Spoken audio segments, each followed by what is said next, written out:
Hey guys, what's up?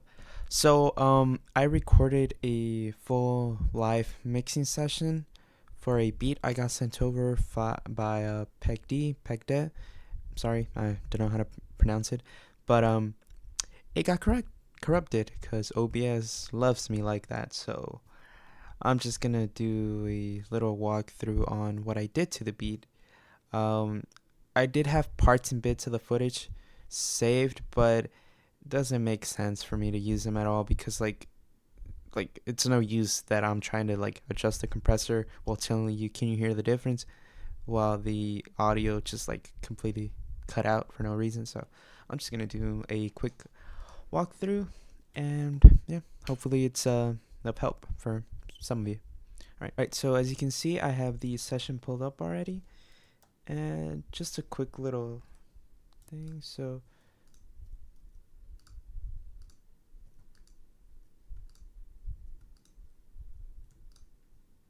this is the mix without any plugins. So let's see.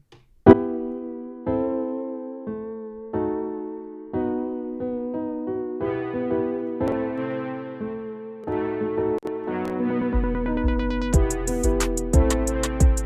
then this is with.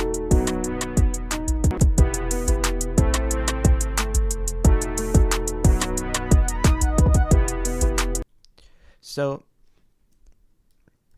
the first thing I did for this track was just add a little bit of saturation with this pedal from Safari Pedals. It's called Gorilla Drive, and I just used the Sweet Master Drive preset. And as you can see, it adds a little bit of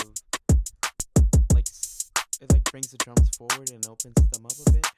And then on top of that, I added the Magma Tubes saturation plugin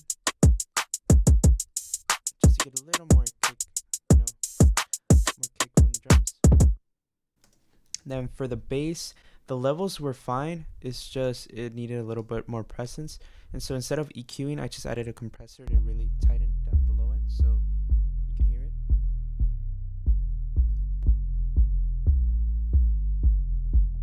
And so with the beat.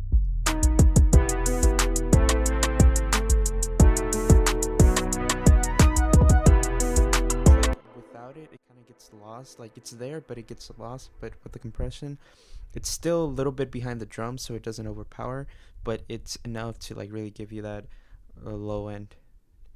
And then for the piano, I noticed it was a little dry sounding, so I did add a little bit of reverb.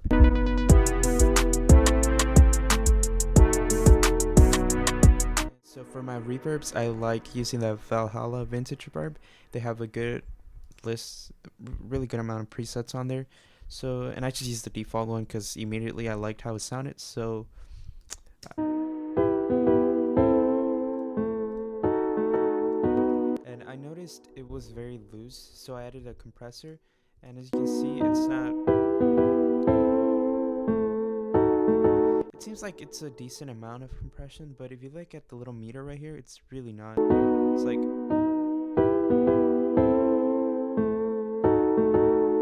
It's not even going that far.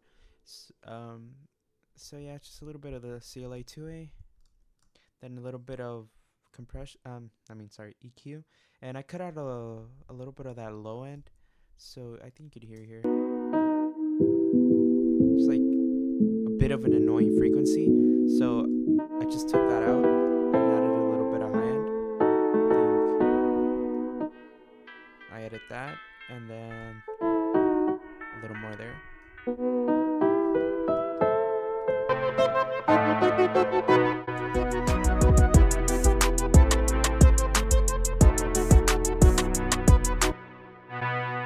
for brass, that's the original track. They sound a little bit, behind the whole thing. So I went ahead and added the little bit of compression with the 3A, which has a faster attack. Then a little bit more EQ. Just boosting the highs. And yeah, that was mainly it. Then just reverb. So that really put it back a bit.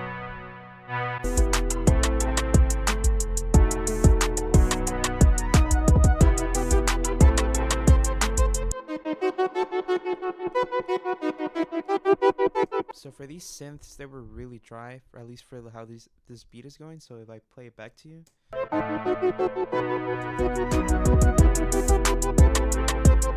they have good volume, but they could use a little bit more effects. So first things first, I cut low end so it doesn't disturb the previous piano part, along with the bass. I mean not bass, the brass section, and then a little more and then reverb.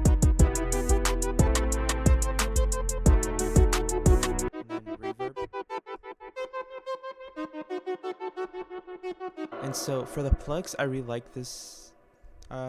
They sounded good. They sounded good by themselves. You could definitely leave that there, but for what I'm doing, I like to get a little more creative. And so what I did, I added the CLA effects, just a little bit of top drive, and then just reverb and a little bit of slap.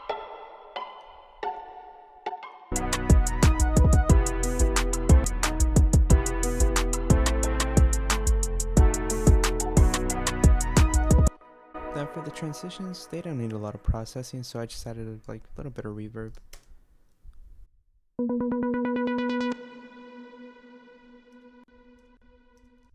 So right here. Okay, and so for the mix bus, I like to use the API compressor. So let me turn these off. No, that's fine. Just a little bit of the mix bus. Let's see.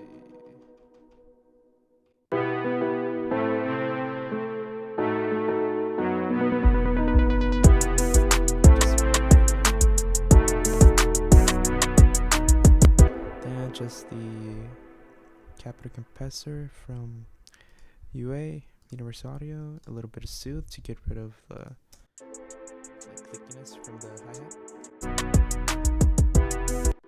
Then we added again for the master, just very little saturation on it, and then a little bit of Soothe just to balance out the most, like the low and high, specifically like the mid-highs, I guess you would call them.